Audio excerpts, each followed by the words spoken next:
Good evening, everybody, and welcome to the virtual chapter for August. Oh my gosh, it's August already, 2023. That's why it's so hot here in Florida, and I'm sure that the discussion that we're going to have tonight is going to be a hot one as well. So welcome everybody, and I am Michael Watson, and I'm joined by my wonderful co-host. Karen Hand. Hi there. Good to see all of y'all. Thank you for joining us tonight.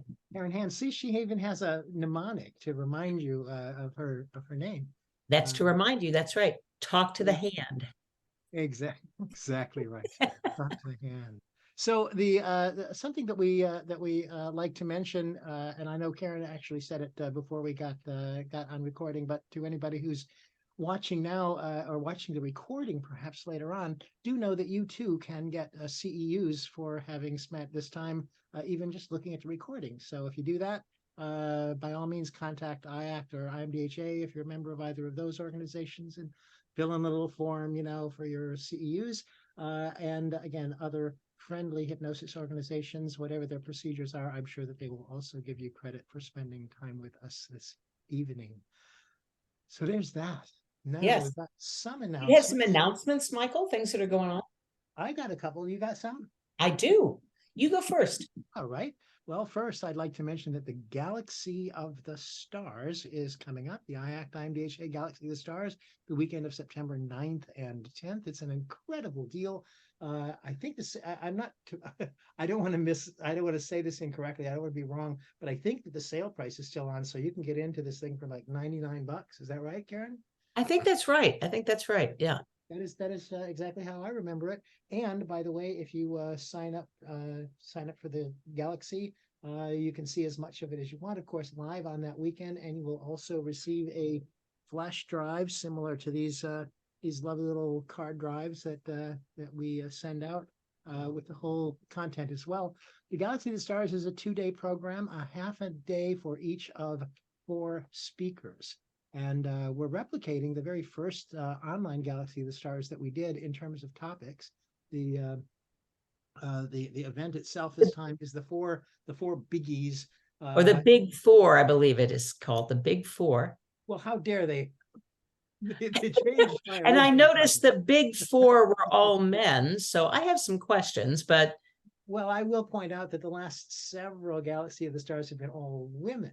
So, and I wanted to point out that if you've had enough of a female world, what with Taylor Swift and Beyonce and Barbie, well, Galaxy of the Stars is offering a little respite from the female world just shortly with 4 biggies. Well, and not only that, we haven't asked everybody what their preferred pronouns are. So, fair enough. And I'm in Florida, so we can't even talk about that here.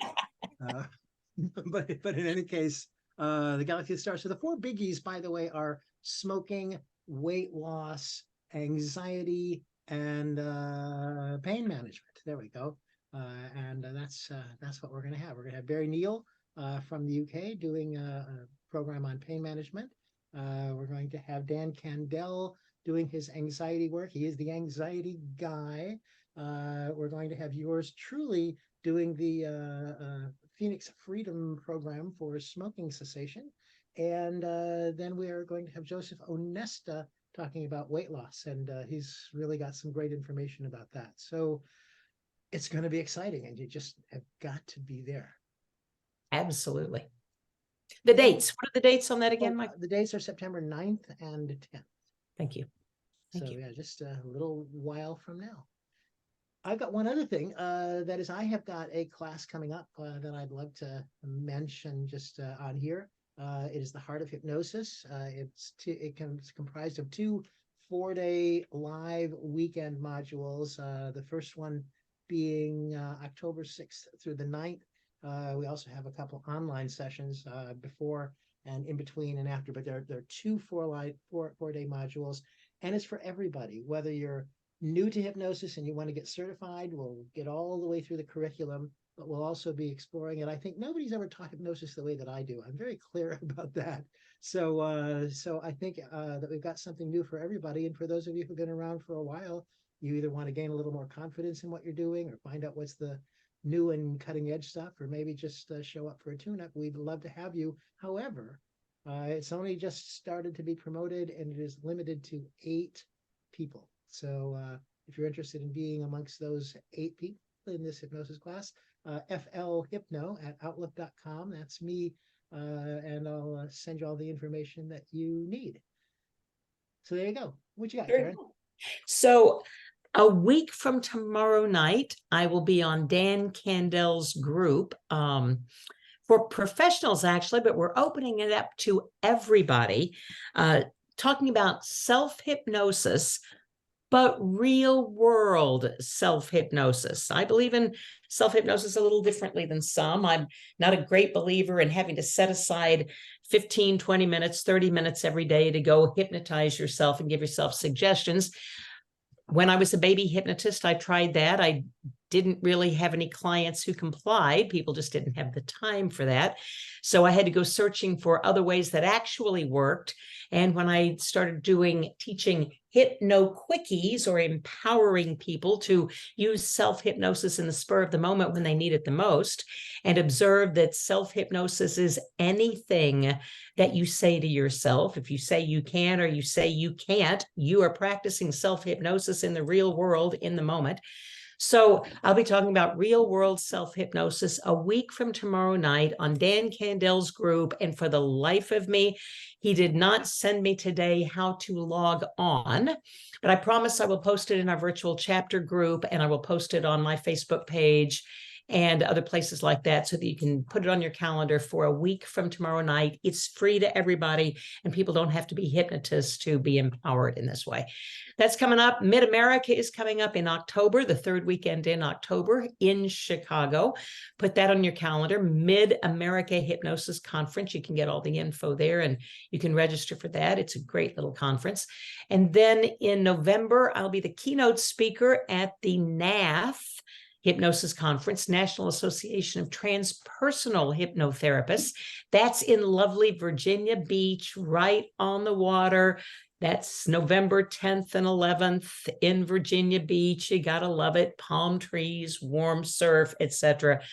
Think about joining me there on November 10th and 11th. That's what's coming up for me, Mr. Watson. Well, we do have one more thing to talk about. And by the way, I don't know if you know, but I got a Facebook message earlier from Sean Carson or Sarah Carson. Maybe you saw it. It is the Carson's anniversary. So happy Yes, it is. to Sean and Sarah. But they're spending the evening at the Broadway musical Back to the Future, the musical.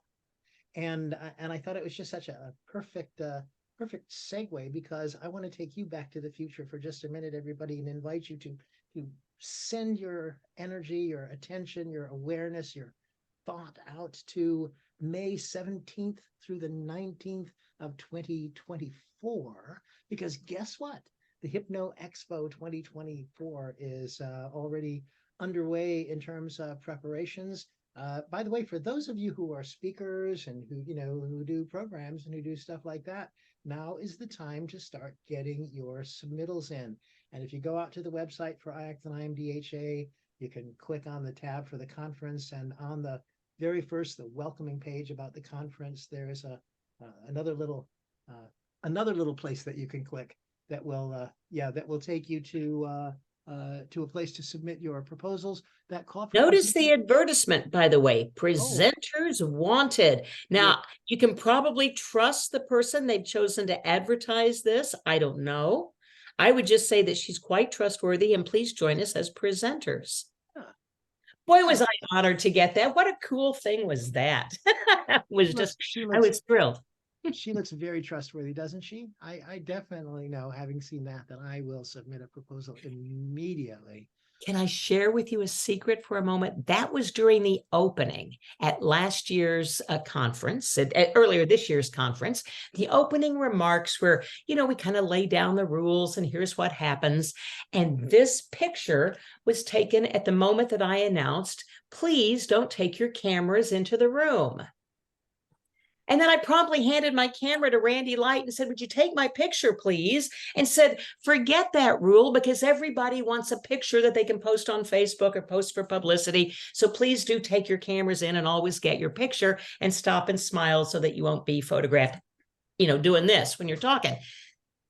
So that's kind of the nature of IACT, IMDHA. We make the rules and sometimes we break the rules for common sense. You know, Michael's shaking his head at me. I'm going to stop now. yeah, no. The reason I'm shaking my head is I'm just saying, Karen, as a good friend of mine once said, you say you want a revolution. Well, we all want to change the world, and and Karen, I know, is doing her part, as we all are here tonight. So how exciting is this going to be? We've got a few minutes before we move on to our main speaker. We've got about 15 or so, 14, 13 and a half minutes at this particular point. And I wanted to share some stuff with you. A couple of things. I've been working on my database, so for those of you who are, building your business, developing your business, etc. I have had so many databases over the years, and some of them are like really a mess. So I've got this old database and I'm trying to decide what of it is useful and what of it isn't useful. I've got this list of names and email addresses. And in some cases, there are mailing addresses and phone numbers. And in most cases, there are not. They're things that I've collected over the years. And I decided that, for ease of use, I wanted to put a field in for each of them. So I'm going through like 900 names. So whichever ones I'm keeping, but I wanted to put a field in for each of them that would help me sort them more quickly to use for a particular list for one thing or another. And so if any of you do database stuff, you know what I'm talking about. And I thought, well, one list, I made a chart for myself first. I thought I need to have a list of people that are just in Florida. You might be able to see this right now. People that are just in Florida. Because if I have an event where people need to come to my office and stuff like that, and they need to travel a little bit, I just send that out to Florida folks. I need to have a list for people that are just in Orlando. Makes sense, right? So if I be even more immediate, if it's like an hour-long program, I don't want people to drive up from Key West for it. Another list for people that are in the United States, because I have, folks on my list from all over the planet, and another list for people that are international. And I realized after I got about 40 into the database, one at a time, are you ready for this? Everybody is international. Was like, wait a minute, I'm writing yes every single time. It didn't occur to me. I guess, maybe if we have some extraterrestrials or something that join the group, that will really have use for that category. But that's how it is when you're trying to run a business. But also amongst trying to run a business, I do a lot of mentoring and working with folks that are hypnotherapists, and of course I read all the groups as well. And some of you have posted from time to time that you're going to work with a client that has this particular issue or that particular issue to deal with. And I got somebody who wrote me an email and said, "What do you do?" By the way, it might be interesting to hear if Daniel has some comment about this later on. I don't know, and I don't want to direct you, Daniel, in any way, but I'm curious.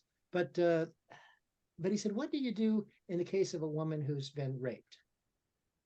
And what was immediately interesting to me about the question, and I realized as soon as I tried to process it, that there was a part of me that was just having a very difficult time, because the only answer that I felt comfortable giving him, or her, as the case may be, I'm not going to identify anybody, but the only answer that I had was ask the client what they want.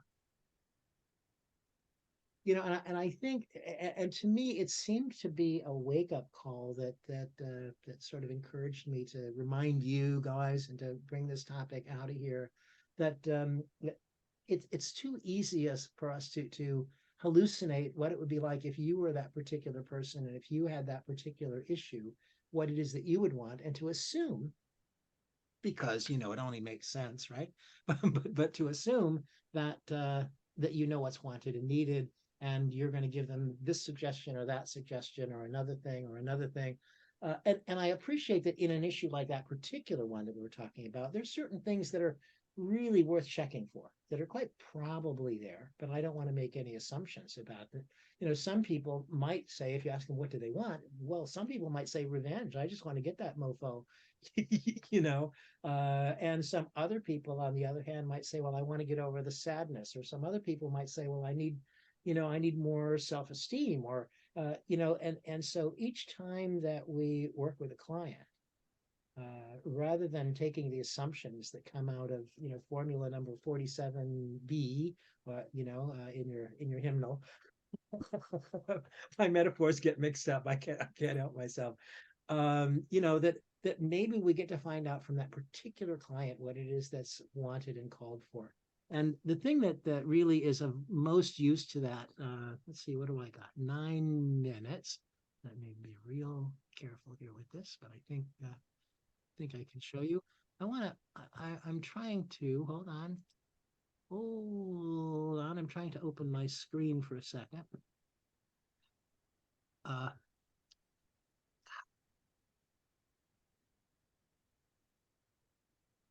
There we go. And what am I pulling up right here?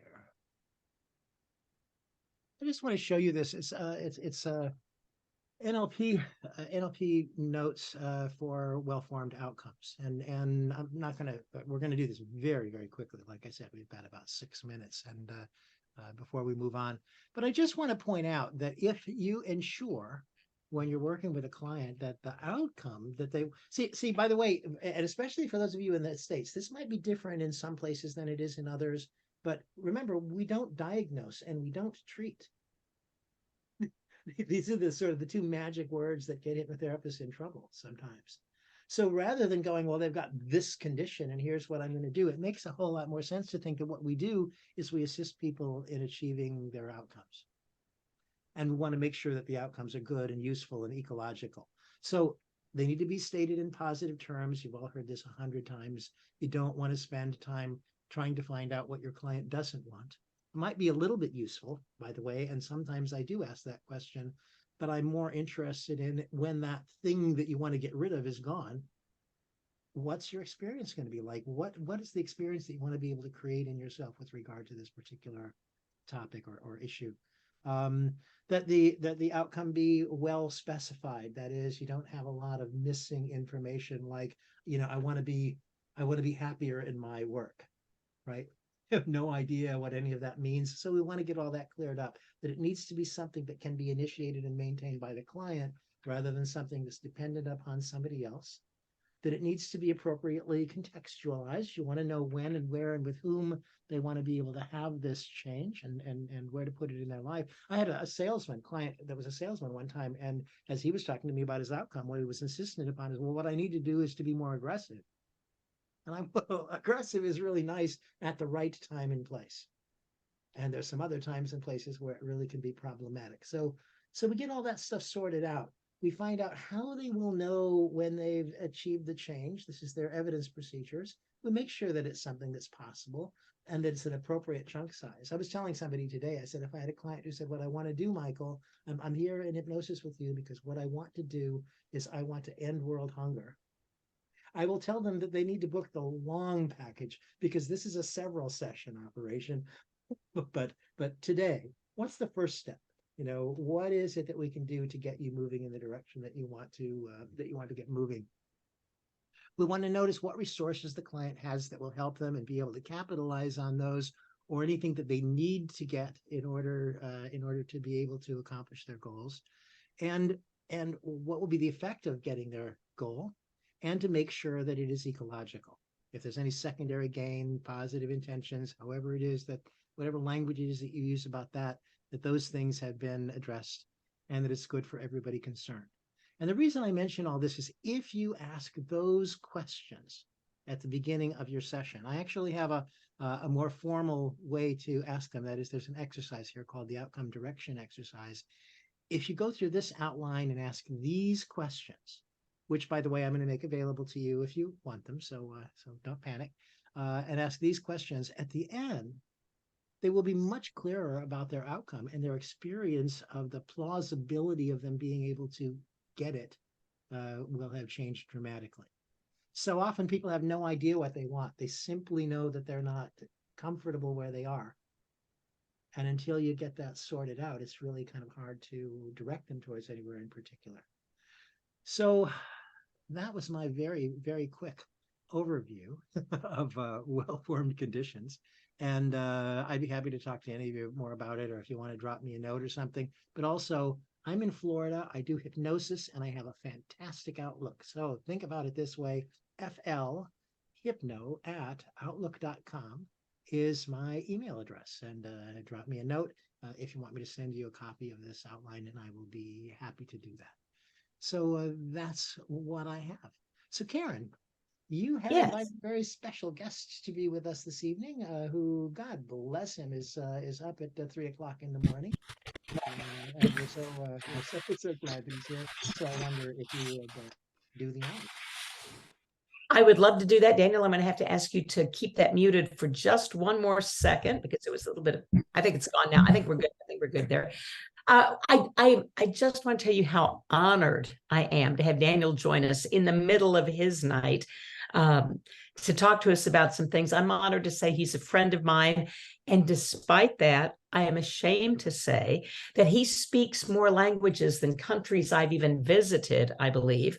He's got a beautiful last name that, as an American, I pronounce Ghanime, which isn't even close to what's right. Daniel, just say your last name for us so everybody can actually hear the purity of your last name. Okay. Hi, everyone. My last name is Ghanime.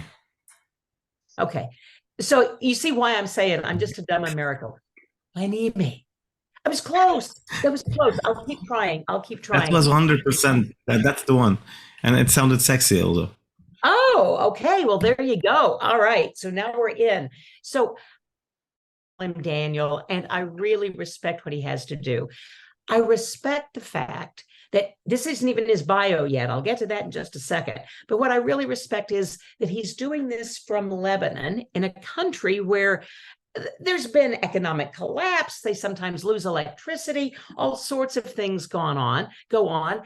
They don't even have a president, for heaven's sake. And apparently they're doing just fine. But all sorts of turmoil. And yet he's practicing this profession in a country that's got a multitude of religions, a multitude of beliefs, Christianity and Muslims, and all sorts of things coming in, lots of different languages. And they're on a social level about the way we were in the 50s. So some of the things that we deal with here in the United States, Michael mentioned women and rape earlier. I wonder, Daniel, if a woman could even come to you and talk about that. Maybe in your practice, it's fine, but it's one of the things I'd like to ask. They're just beginning to even deal with things like homosexuality, much less transsexuality. All of this stuff is new, and yet this man is dealing with these kinds of things because this is where people go to get help.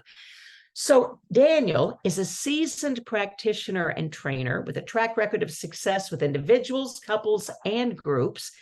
His work focuses on reshaping and reprogramming the emotions to build resiliency and emotional awareness in children, in teens, and adults. As a morphopsychologist, not something we necessarily have in this country, Daniel, but I'll let you tell us more about what morphopsychologist is, and clinical hypnotherapist specializing in regression to cause. Daniel offers a multidisciplinary approach to facilitating true change and healing for his clients.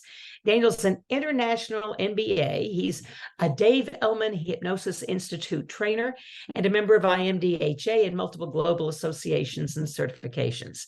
Regression to cause and hypnoanalysis is what we're talking about today. And Daniel, with all of this stuff going on, with all of this psychology that you have behind you and everything else, why hypnosis, and what brought you to hypnosis? Hello, everyone. So thank you for the introduction. Why hypnosis? Beats me. I don't know. Seriously, I don't know. It happened by mere coincidence. I always tell that in this story, and everyone looks at me as if I'm coming from outer space. I come from an engineering background in telecommunication, and so you can imagine. Went through my master's in business and then continued just for the fun of it. I had some time on my hands, so I did morphopsychology, which is quite an interesting tool to use. is just like working and analyzing the facial traits of someone on a photo, and pulling out the character of that person, just to understand, not to judge. And from there on, you can use that in terms of criminology, recruitment, whatever. So basically, all these kind of things you can do them just to orientate people and or know more about their backgrounds. So this is it's quite interesting.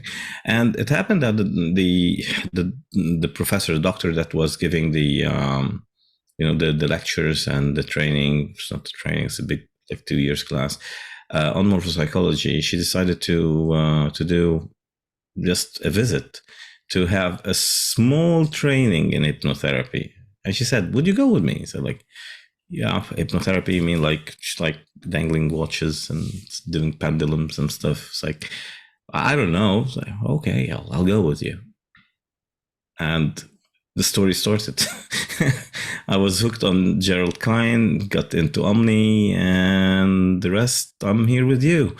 So it goes like that, and I'm fascinated by some aspects of being the rogue thug hypnosis kind of thing, being the black sheep of the family, doing regression to cause on an abreactive regression therapy level. Basically, I'm your, what do you call this? Your neighborhood's exorcist and hypnosis. So it happened to me once that I was working in a polyclinic with mostly like something very traumatic, that at 13, she was like, but in the days in 56 years old, but at the age of 13, her brother of 8 drowned, and she had to hold him in her hands and die in her hands. So while we were like releasing that thing after so long, the screams were so intense that when I got out and I was searching for Caesar, that the guy, who owns the place, he disappeared. And when I called him, said like, who wanted to have a beer? Said like, to hell with you with the beer. What were you doing there? Were you doing some exorcism? Said like, close enough, but at least you could have checked on her instead of running away. So basically, it's not for the weak knees. These kind of things are quite intense, and most of you are like seasoned professionals, so you know what I'm talking about. So that's my story, mere coincidence. And the interesting part, Michael talked about 1971 TV series, and the 1971 was so special because at that year I was born. So if you were wondering, so basically that's one thing, Michael, you can add to your list. So that's good. Of amazing things from 1971. Thank you very much. Yeah, me born. Yeah, and then you don't bring all of your clients to a screaming space on their knees, do you? No, not whatsoever. I will talk about that now. Most of the people, they think regression, because we were going to talk about regression. Basically, you can interrupt me anytime. I like being interactive. I like scribbling a lot. Karen knows me more than like I use these kind of scribbles, and it's good to just have an interactive kind of way to discuss things, because let's put it this way: regression to cause is to hypnosis is just like hypnosis to psychotherapy. It comes from a very dark background. People, they are afraid to use it. Some people, they minimize the use of it or just demean it somehow, and it's okay. It's fine. Many hypnotists, they don't like NLPers, and many hypnotherapists, they hate coaches, and everyone just like it's the world. It's indoctrination. It's people against people. It's about Pink Floyd's song "Us and Them." It goes like that. So what is regression to cause in this case? When we work with regression to cause, it's mostly it once before called HypnoAnalysis, and that's quite regression. That's what we called.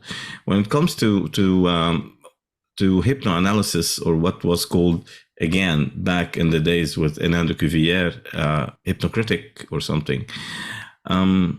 We use that something else that's called hypnoscopy, which is guided imagery of our days. So basically those long time gone namings, it has been used for quite a while. The problem is, back in the days, those kind of what we called abreactions weren't controlled. And this is why people are afraid to use regression to cause, that you are re-traumatizing your client. But basically, what is an abreaction? Why are we afraid of it? It's like that moment in time when your client flips and screams and cries or chokes or these kind of things. But regression to cause is not about reaching that point, because when you reach that point, there's a simple way to bring it down, to just minimize it. But what happens, I'll quote Dave Ellman, whatever happened in the past keeps happening to us every single day on subconscious level. We live in the light of our reflected action. So basically, the abreaction doesn't happen in the clinic, doesn't happen in the office, doesn't happen in the chair or something. It happens every single day. A migraine is an abreaction. Eating your fingernails, biting your fingernails are abreactions. Having what are called irregular bowel syndrome, IBS, that's an abreaction. All those psychosomatic stuff, they're abreactions, like abnormal reactions, but they happen every single time. Panic attacks are abreactions. So tell me if an abreaction happened while driving the car. So these kind of things happen. The good thing about that abreaction, when it happens with you in your practice, there's a very nifty technique that Jerry Kine taught me, and which was taught to him by his mentor. It's like you stand behind or in front, it doesn't matter. You just put this hand like that, just be, and then you put that hand like that. It's very interesting. And then you put them like that together. You look up there and you say, thank you, God, for having that. It's at that moment in time, this is where your client regressed to that exact moment and reliving that moment. Now, why do we say reliving or revivification? For a simple reason, because everyone knows the subconscious mind works in the now. There are no yesterdays, there are no tomorrows for your subconscious mind. What happens is long-term memory it's partially an event plus a certain emotion, okay, or a feeling or an image or a thought or whatever, or a sensation. So the event happened in the past. The emotion is felt in the now.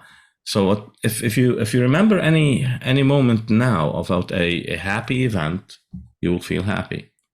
A traumatizing event, you will feel that anguish. A sad event, you will feel the sadness, even though that event happened 10, 20, 30, 40 years ago. So when we are in the now, and you are using your subconscious mind, basically you are in the now. And when you're working with the subconscious mind in the now, you can fix that emotion in the now. So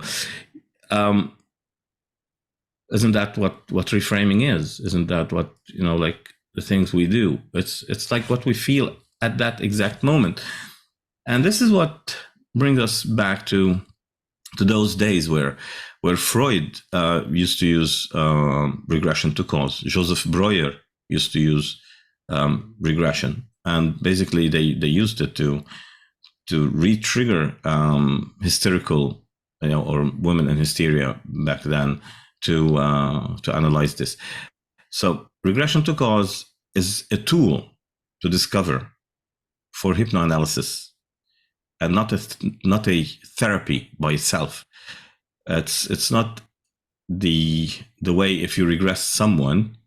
Now, if they take consciousness about that and find themselves a certain way to deal with it, you guide them through it, you put some techniques into it, then you're doing hypnotherapy. And this is where I can do my burger model. I don't know, Karen, she knows that burger model. The burger model is quite interesting about what is hypnoanalysis, what is regression to cause, what is hypnotherapy, and what is hypnosis. So, Karen, do you have a question? I felt like I want to, I don't want to jump ahead, but I do want you to clarify the difference between hypnotherapy and hypnoanalysis. Yeah, exactly. That's where the burger comes. Can I share my screen? If everyone knows me, that I share the screen. I do this iPad stuff.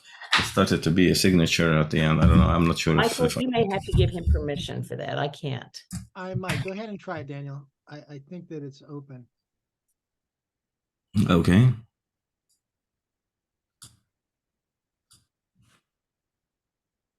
I just like it when you try to share your screen and Zoom on decides to update. Yes. Yep.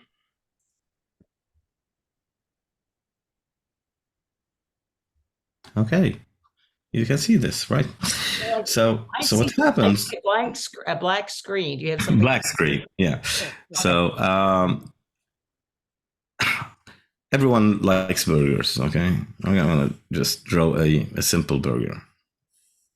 First, we start with the bun, and then we put some. I'm gonna draw a blue burger. Have you eaten a blue burger before? It's delicious. And then you put the meat, and then you put some salad on it, some condiments. Okay, and that's what hypnotherapy is. Basically, hypnotherapy starts with an induction, right? And then ends with an immersion.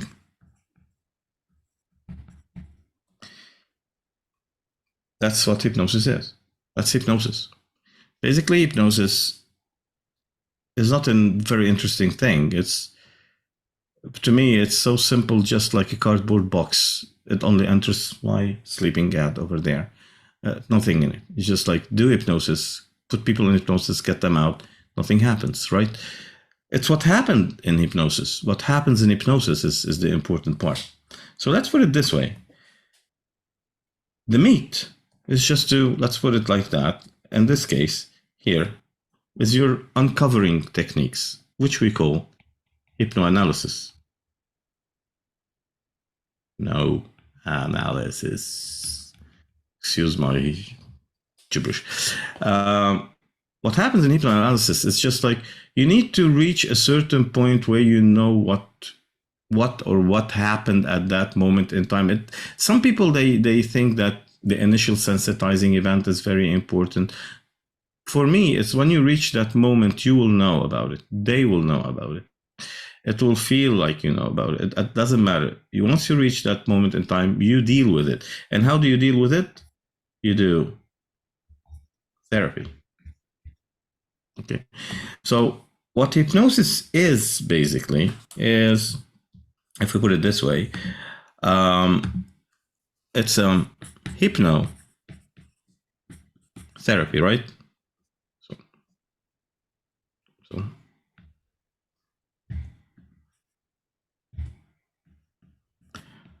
and there are two different words. That's hypno and therapy. Hypno, here, that's the bun of the burger. And therapy are the techniques you use in order to solve the problem. And those techniques include the analysis of the thing. One of them is regression to cause. That's a technique to reach a certain point and understand even more. And once before, it used to be called hypnocritic or hypnoscopy in order to see what's happening. And those are like way long gone names.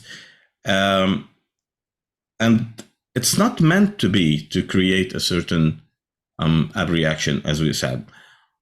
So once you understand that, you know your induction, you know when to emerge, you know how to reach that certain point in working with those, deep cases, and you know what are the techniques, and you have a very extensive toolbox. It's a very easy thing to do. Now, do we regress in different times? Yes. You could be talking about your dying father or your dead father or grandpa or friend, and then you find yourself, sobbing. you regress to those moments. A regression can happen at any moment in time. So we know that things we do that unwillingly sometimes. But if you contain it in a very what do you call it, clinical, office contained domain, it will be easier to deal with. So if we take the rape, for example, Michael mentioned the rape. So what happens if we put it on a timeline, and then that rape, let's put it this way. This is the conscious state, and this is subconscious. It has been buried way down here. Let's say the rape happened at the age of 16, and it's buried on subconscious level here. Anytime you bring it up, you'll have an abreaction. So basically, you go and you bring it up, you have an abreaction, an explosion here. When we're doing regression, if that woman or man, doesn't matter, has been regressed, and they are 54, let's say now, and we're working with that. When we regress and that at that moment in time here and an abreaction happens, we don't just leave them there just to fight with it. We already know that it happened. All we need to do is we regress them back before that event, when everything was okay.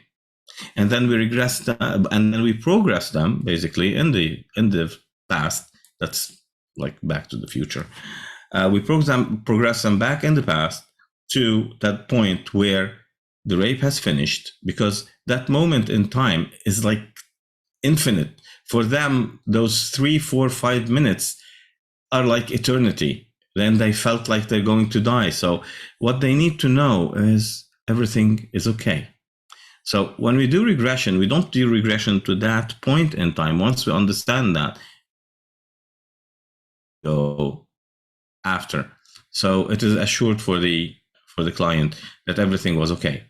And then we do plenty of other techniques to deal with it. So what are the techniques that we use? Basically, we are based in Gestalt, if we can call. If anyone has any question, maybe I'll start at a whirlpool of plenty of questions. Anyone? Questions? No? So regression to cause, as I said, it's a black sheep of the family. Whenever you do regression to cause, things go like people, they will look at you as if you're coming from outer space, as I said. It's not something new. So if it is very important, why was it ditched? Why the psychotherapist didn't use it? And when you mentioned something, Michael, that is very interesting. We do not diagnose. We do not prescribe. We don't step on any dog thingy. It goes like that. So basically, we don't use the DSM. The moment you start diagnosing, you're shifting away, and you're just moving away from the reality of the problem, because by diagnosing with a set of criteria on psychotherapeutic level, you're losing the sense of what we call a client-centered approach, which is what do they want, what they want to achieve from that. It's not up to you to decide what they want. They will do that. You don't lead them. You just guide them. And if you guide them, they will know what to do.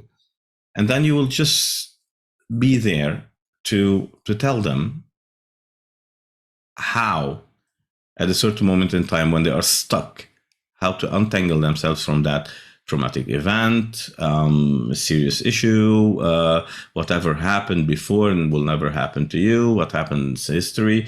It's like I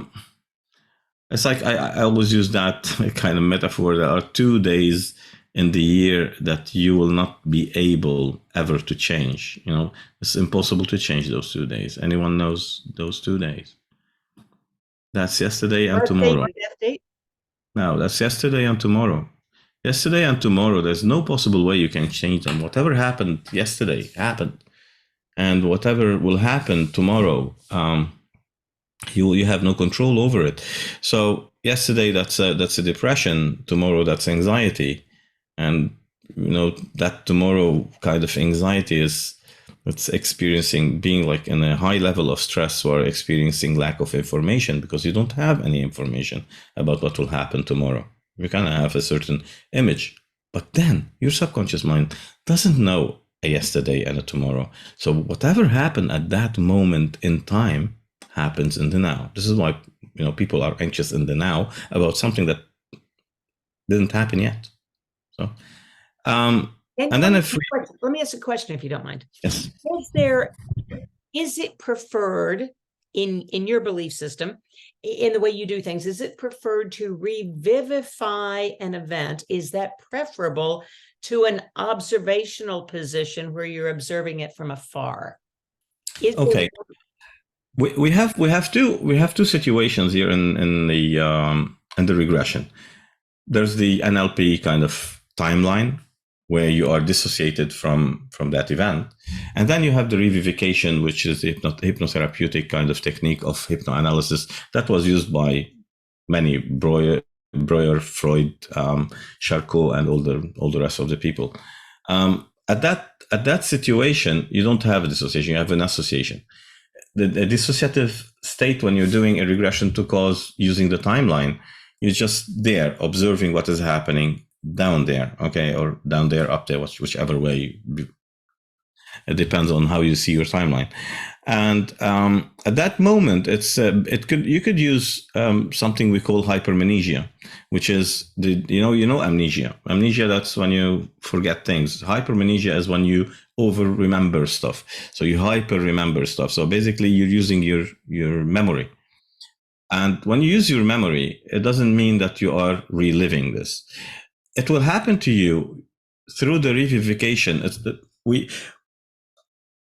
People, they will start speaking in present tense, and this is something interesting. If you now try to experience it yourself, tell me about any event that happened to you, but using the present tense, you are forced at a certain moment in. So this is the power of words. But when you do regression to cause, you are in a very deep hypnotic somnambulistic state.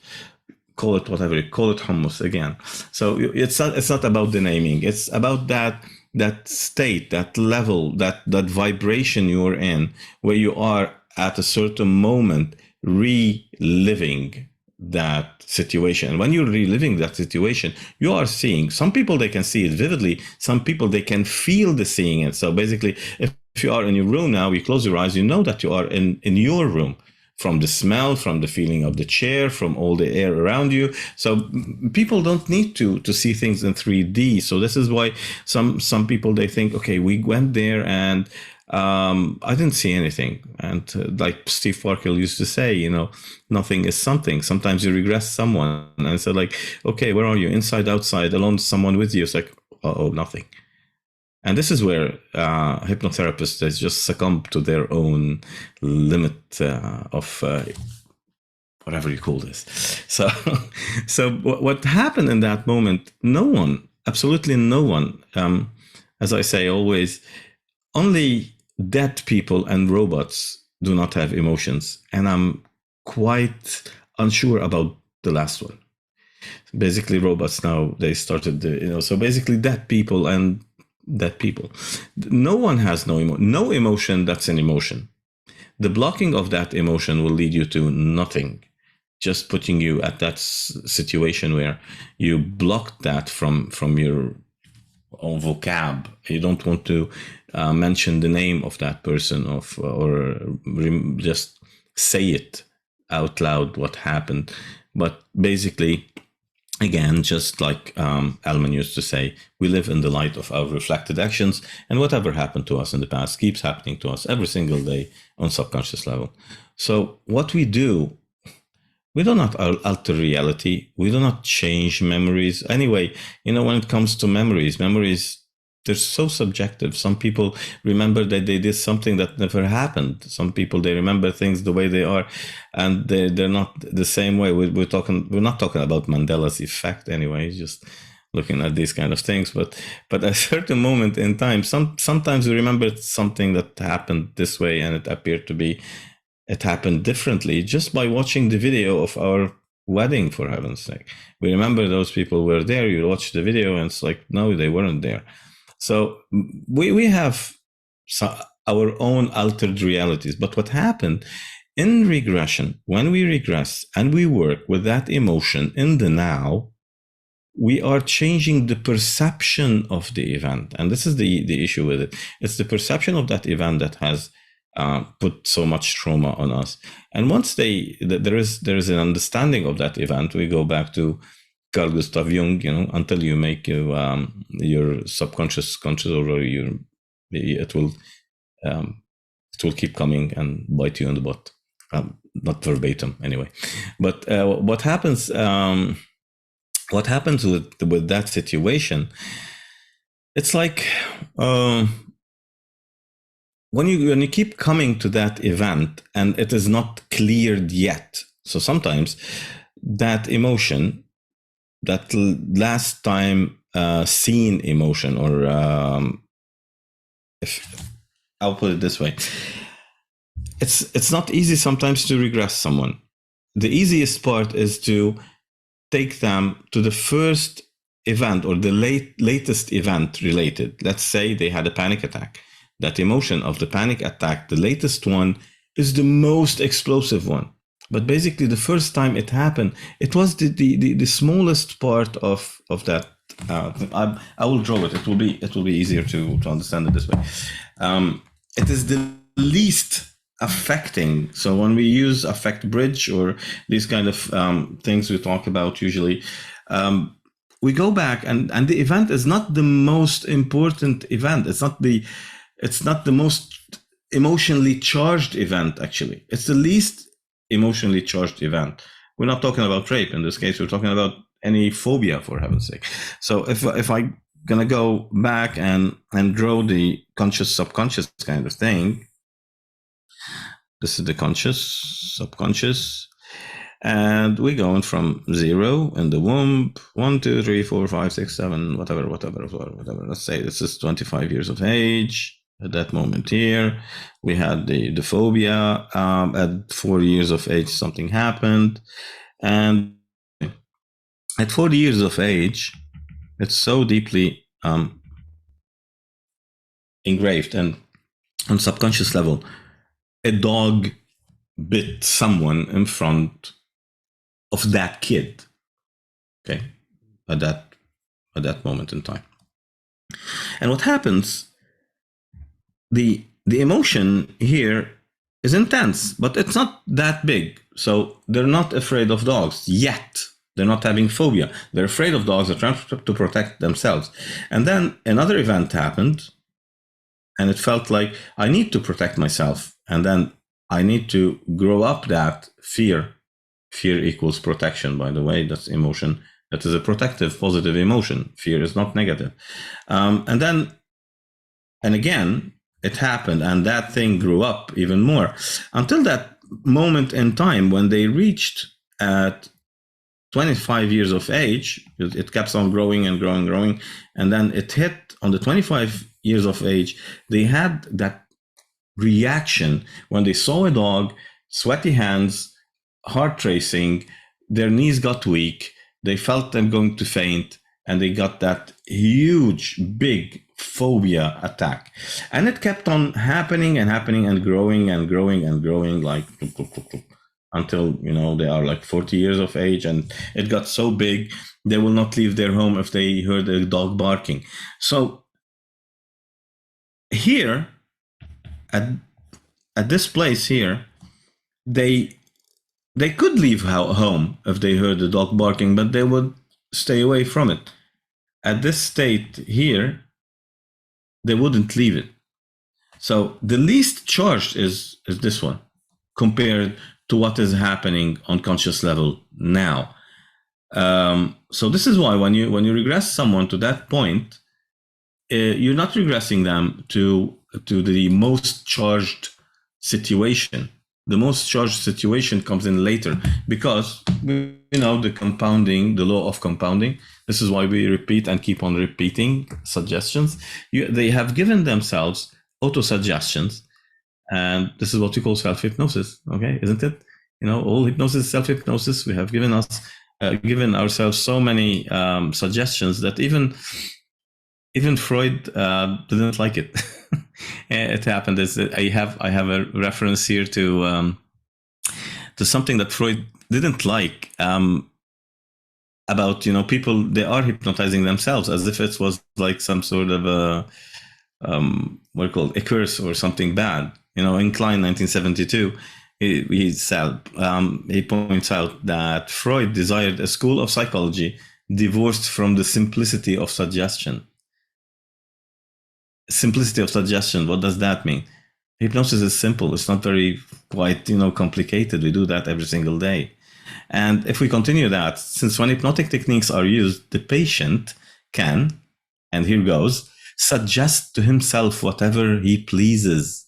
That's Freud, 1917. So you can imagine, they knew. It's like they knew that we can do it to ourselves. We can hypnotize and dehypnotize ourselves. And we can give ourselves so many suggestions that we can destroy our lives, or we rebuild it. The subconscious mind did it. The subconscious mind will undo it. If and only if they want to do so. So unfortunately, Freud has had so many challenges in hypnosis, and he reached a certain point where he thought that in hypnotherapy or hypnoanalysis, the person is dependent on the therapist. So the moment they leave or they split, the problem comes back. Because back then there weren't so many techniques that will get you through this. Who knows about Fritz Perls? Anyone? Show of hands. Yeah. Fritz Perls, the father of Gestalt therapy, and if we go back and we look at things the way Fritz Perls started it, with the empty chair, also known as chair therapy, deathbed therapy, and parts therapy. So basically, Fritz Perls started something that even in the psychotherapy domain, they don't consider it, for a simple reason, because you're using consciously some ways to do it. Fortunately for us, hypnotherapists, we found the state where Gestalt can bloom and thrive and do magic. That's subconscious level. That's hypnosis. So when you regress back and you know what happened, you can use Gestalt therapy techniques by going with inner child work, and everyone is okay with inner child. You can use chair therapy. Everyone is okay with chair therapy. Parts therapy, inner family system, whatever you call it. These kind of techniques, you can use them. You can even use NLP reframing kind of ways and techniques in order to just dim that emotion, just by understanding where and when that happened, and what is better to do something if you had the opportunity to go back in time and stop whatever did anything to you without harming the timeline. So you can imagine, you take a time machine, you go back, you slap your dad, and you come back here, and then your dad is not your dad anymore. That will disturb the whole timeline. But you have the opportunity to go there, change that moment without affecting anything in the whole universe, and things will be so okay. So it's a godsend. So it's not about the regression itself. The regression itself is a tool to reach at a certain moment in time to understand even more and see. It's an uncovering technique. Now, what you use in that burger, that's the important part. So some people, they add too much chili and they will have an abreaction and they will look at it while they're choking. Some people, they will put peanut to people that they are allergic to peanut butter. And then those people will have quite an intense situation here. So we need. That it's just wrong to put peanut butter on a burger. I So don't know. For someone who eats pineapple and anchovies on their pizza, you don't say that to me. that is my point, Dan. That is exactly my point. Is that is the way people look at it often, is it not?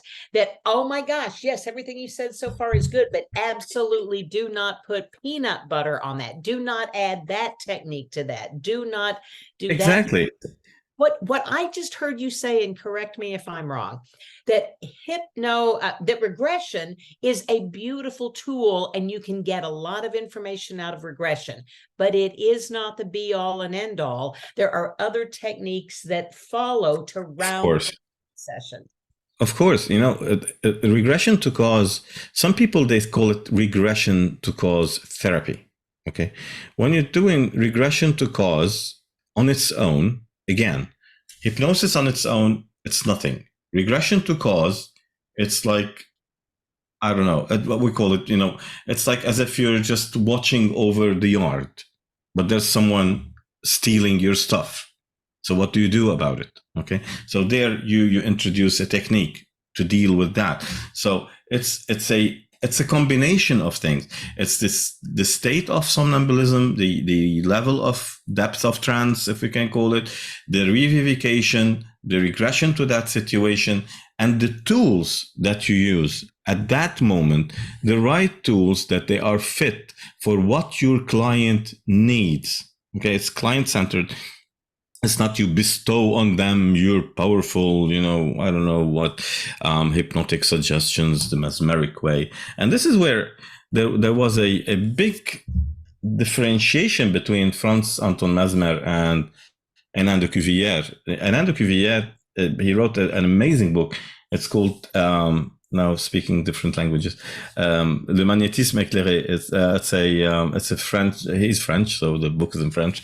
Basically, it's about all the prefix hypn, because he coined all the hypn, vocab, and everybody, gave it to Braid, and it wasn't Braid. So basically, he came. The book is amazing, and he talks about something they called them hypnoscope.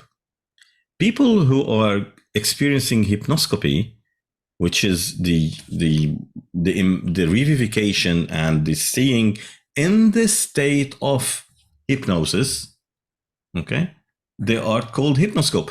People, they weren't called somnambulistic or whatever, hypnotized people, or he called them hypnoscopes. So those hypnoscopes nowadays, hypnotized people, they were able to see things in that state. And what is imagination? Changing the perception of that event that you saw during that situation. So using your imagination, you can do plenty of things. But if we can put it this way, feelings and sensations are part of the subconscious mind. Long-term memory is an event plus an emotion, or a feeling, or an image, or a thought, or a sensation in the subconscious mind. That will trigger a certain behavior. The repetition of that behavior becomes a habit. And since your subconscious mind is too lazy and so protective, doesn't want to change that habit, you keep that habit. When you had it at 4 years of age, when you used to be afraid of the dog, till the age of 45, where you cannot get rid of it because it has protected you so long. And that's the BS comes in. My belief system tells me that if I stay home, I'm protected from dogs. But it's a poodle down there. If it bites you, it will break its tooth, I guess. So it's about the situation, because the subconscious mind doesn't differ between virtual and real. And you show a photo of a snake or a tarantula to someone, and they hang up on the ceiling. Their subconscious mind would trigger that, the protective part of them. So once you know that working in the now, you have the power to change the perception of that now, you will dissociate the event from the emotion. You neutralize the emotion, you still have an event with so much experience to make you go in the years after, even though you are in the now. So if you regress back to that moment in time and you did your therapy techniques At that moment in time, it's as if you taught the subconscious mind way before that perception of the event is so different, and you progress. And this is why people after regression, they go home and they keep processing. Sometimes they cry for 3-4 days.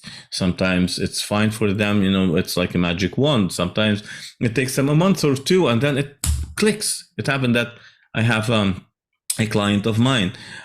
I told them that one day it will click. Don't worry, it will work. And then they called me about like 3 months later, said like, you remember that click? I woke up and there's nothing there. It felt so weird. Watch out, Daniel. That was quite Ericksonian. What? Which one? The click? The click? Yes. Oh, don't get me started on that. I have enough Freudians that they hate me. I don't want to start the Ericksonian thing. So so basically, it's fine, if you can use regression to cause the right way, and there's not like right or wrong, but there are some things that you can use that will make your regression to cause session work better than others. It doesn't mean we don't want people to go in regression to cause and do the mistake that Sigmund Freud did once before. When it didn't work, he deemed hypnosis not working. And if it wasn't working, why are we just hanging on here? So basically, it comes from a belief system of Sigmund Freud that it wasn't working, and then he bestowed that belief system using his own hypnosis and indoctrination on other people to ditch hypnosis because he couldn't do it, unfortunately. Unfortunately, I'd like to go beyond regression for just a moment. Yes. And it is a great way to discover, to unlock, to look at things, to get to a point. But now I'm going to let my NLP specificity rear its ugly head for a moment and ask you to get specific about how you know when to do a parts piece there, or how do you know when to do a forgiveness piece there? What are your trigger points? What are you looking for to know what to take it to the next step to round it out? You got down to the nitty gritty. Now, where do we go? And how do you know how to go? Okay, there's no specific protocol for doing that. And again, as once I said it to Larry Ellman, a regression to cause is just like as if you're using a tank to shoot a mosquito on the wall. So you don't use regression to cause all the time. Not all the time. Some surface issues, they need surface techniques. Like we work with NLP or we work with direct suggestion and stuff like that. But some deep things, they need deeper techniques, which is, regression to cause is one of them. Now, when we use which technique, it depends on the client. The client will lead you through that.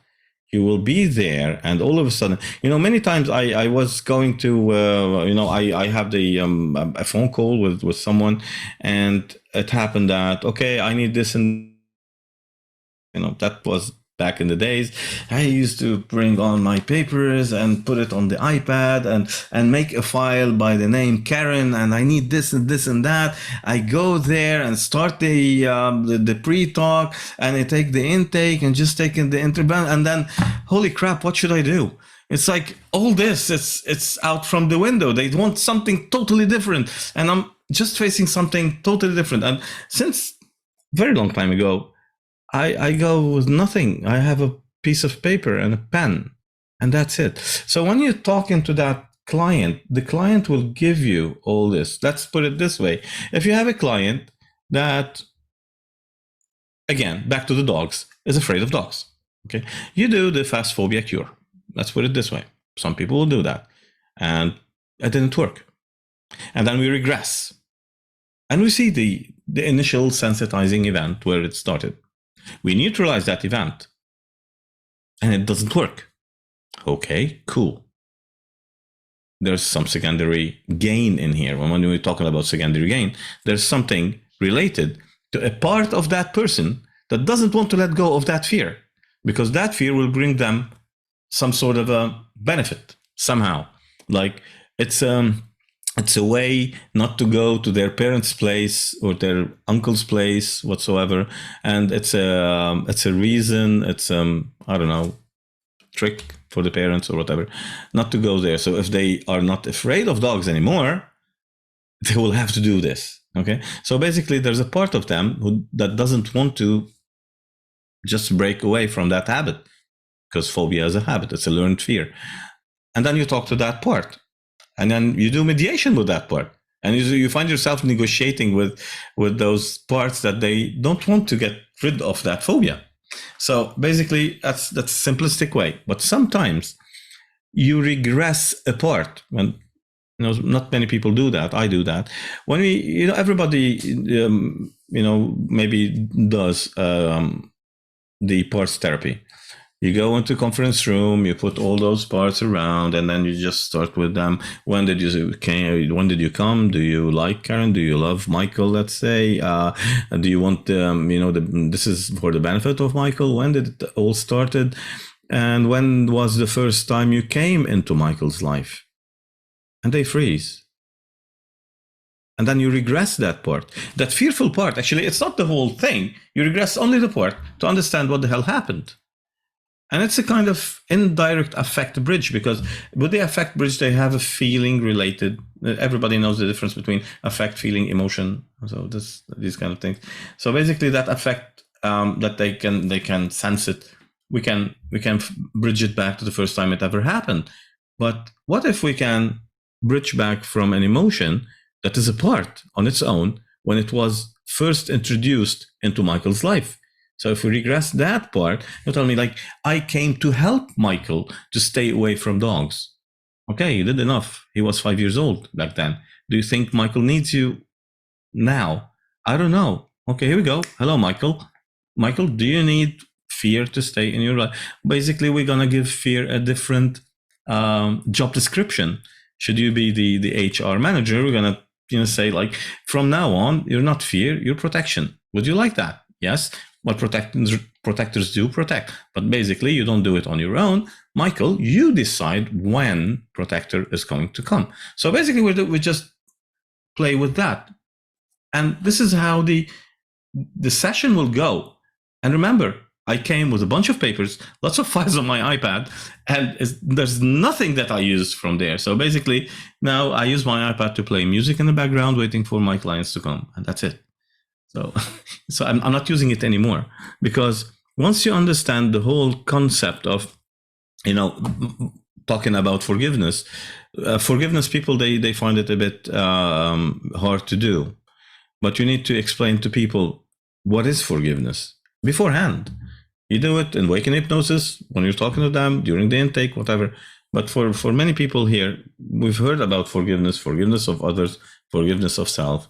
But what we mean about forgiveness is very important, more than forgiveness itself. We don't have another word for it. But let's deal with it as a forgiveness. It means I do not accept what you did to me. I will never condone what you did to me. One thing I will do, I will forgive you and set myself free. So, well, mathematically speaking, I tell them, you've been living f of x, the function of x equal.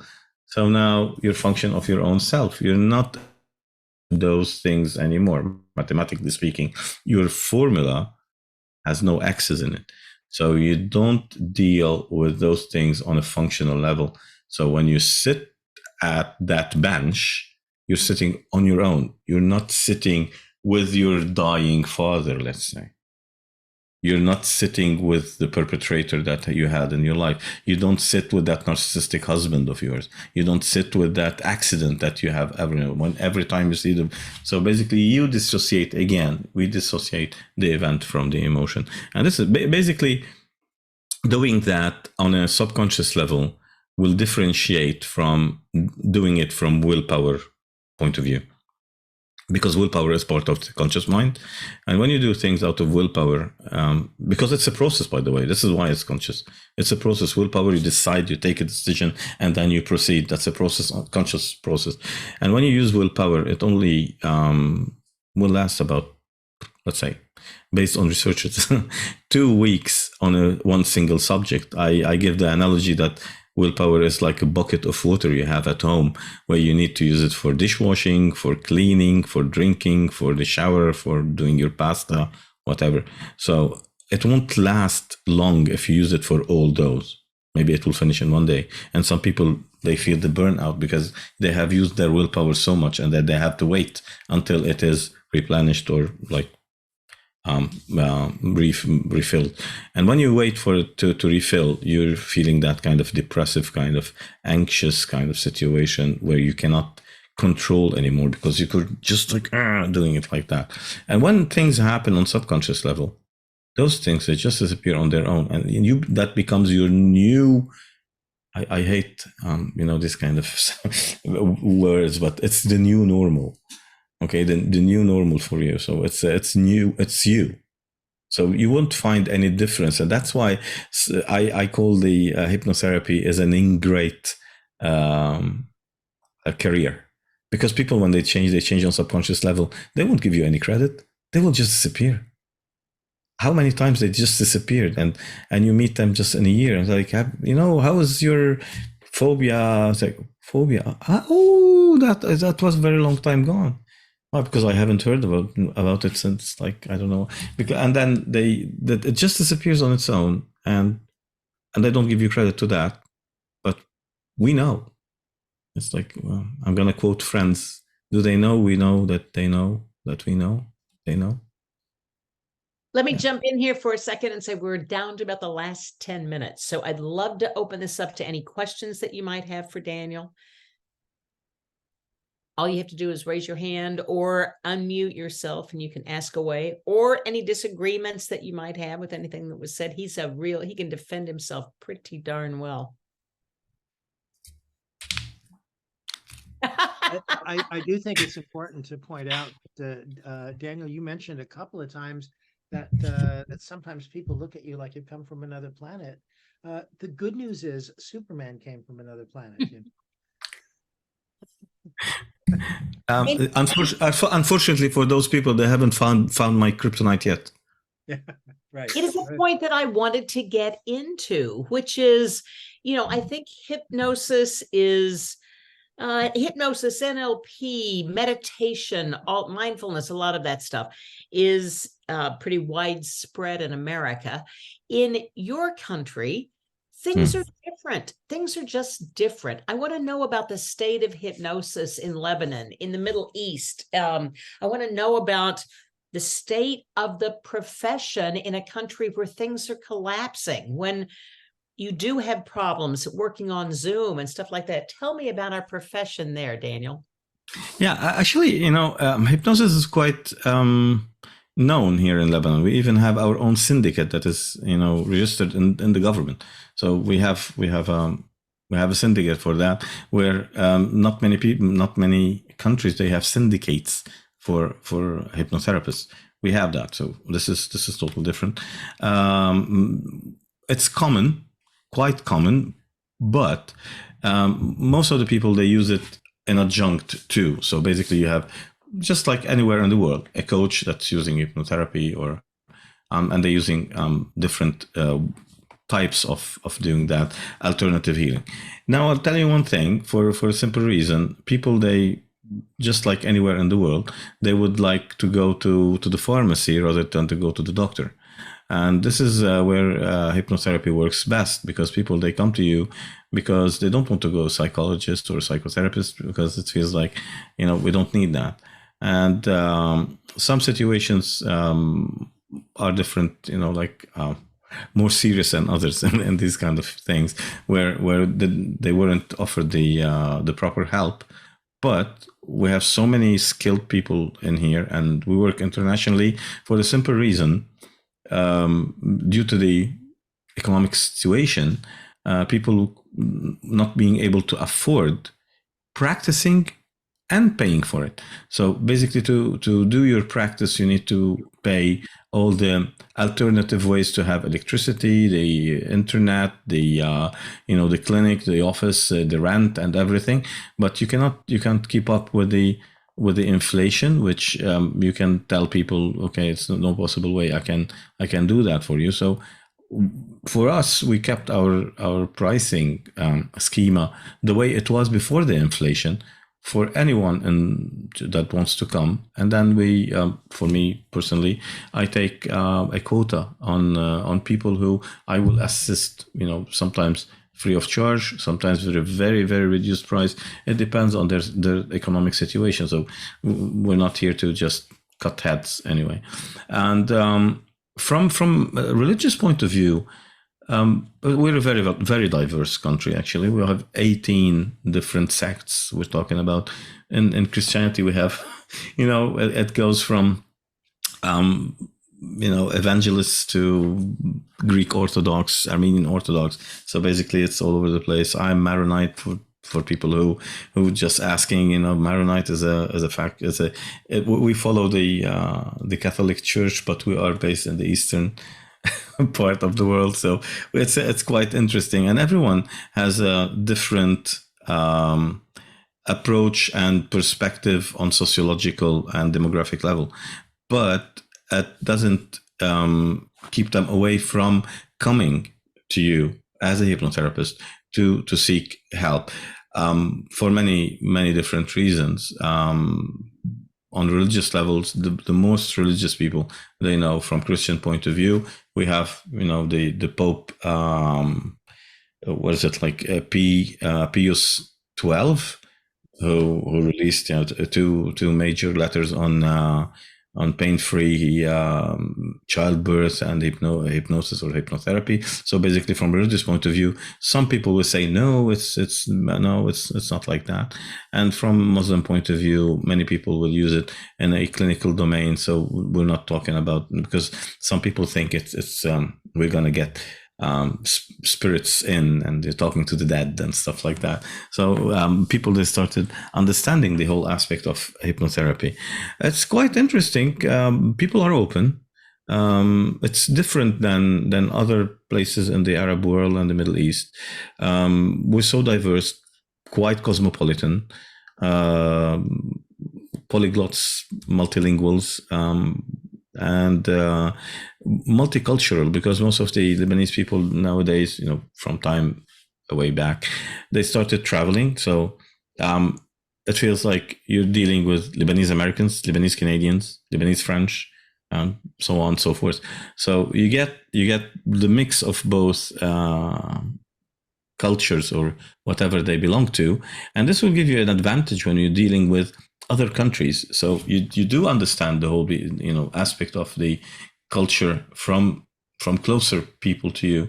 The biggest challenge for me, to be frank, is to work with the Arab world from linguistic point of view. It took me some time to understand all the dialects and accents. It's so hard. It was so hard. Now I'm getting used to it. So you can imagine, I don't know if that will happen to Americans when you're talking to Scottish people, let's say, where they're speaking with their really Scottish accent, or you're talking to an English with like Cockney dialect or something. It's something like that. Sometimes they talk and they're like, and how did that make you feel? I don't know what's talking. Sometimes I don't know what's happening. So and what it's language interesting. do you use primarily for hypnosis? For Lebanese people, mostly like 3 languages at the same time. In Lebanon, we just like throw words. Sometimes we were talking Arabic, and then we just throw some French, and then here goes some English, and it goes ups and downs. So it's like that. That's Lebanese. Okay, that's the one. Is most of your business in an office there, or is it mostly online on Zoom? So after the inflation and COVID and everything, it went online to the point where it's 90% online. And I have one day only at the clinic. I go there just very limited amount of sessions because I don't have time to go to the office. So basically, people prefer, now with the inflation and the price of fuel and gas, they prefer to do it online rather than to travel and then come to the office.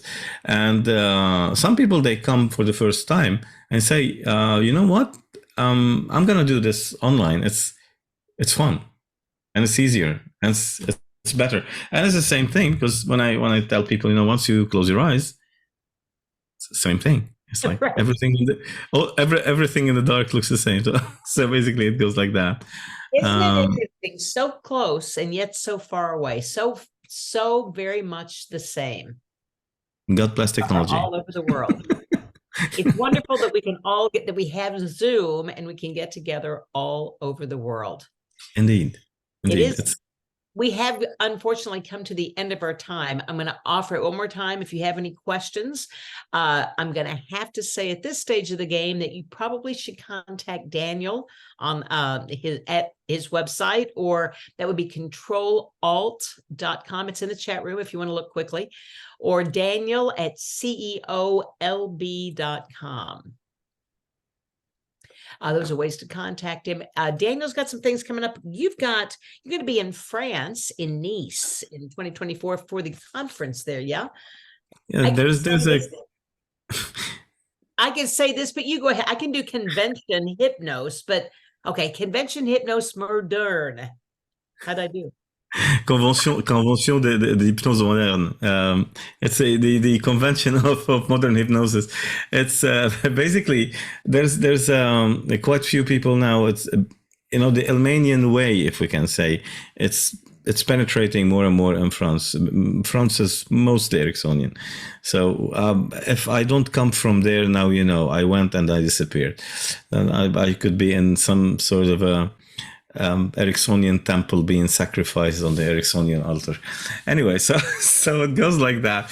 It's a convention. I was thrilled. I was contacted by Christophe Punk and Brice Lemaire concerning that convention, and I will be giving 2 lectures basically. One is on the regression to cause, and one is on the chair therapy, if we call the Gestalt way. Mostly the tidbits and the titles I gave in here. It's interesting to me.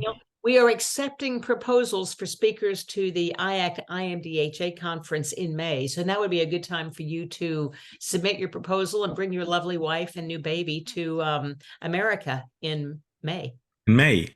Yeah. So Daniel, just look down your timeline, out there, and see how wonderful it's already going to be, and we'll be waiting for you to time progression, you mean? Yeah. This is the point we come to on our meeting, where we all open our mics and give Daniel a great send-off, a wonderful cacophony of thank yous. And this will be available on our Facebook page, on YouTube tomorrow if you want to go back and review it. It's there evergreen, so you can always go back and check it out. Daniel, thank you so much for getting up in the middle of the night for us. Thank you. It was wonderful as always. Thank you, Daniel. You're amazing. Thank you. Thank you. Thank you very much. Wonderful. Wonderful. Next Tuesday, my friend. Thank you. Hope to see you soon. Bye, guys. Thank you, guys. Bye, everyone. Caroline Sheen with timeline therapy on this program next month. See y'all then. Cool.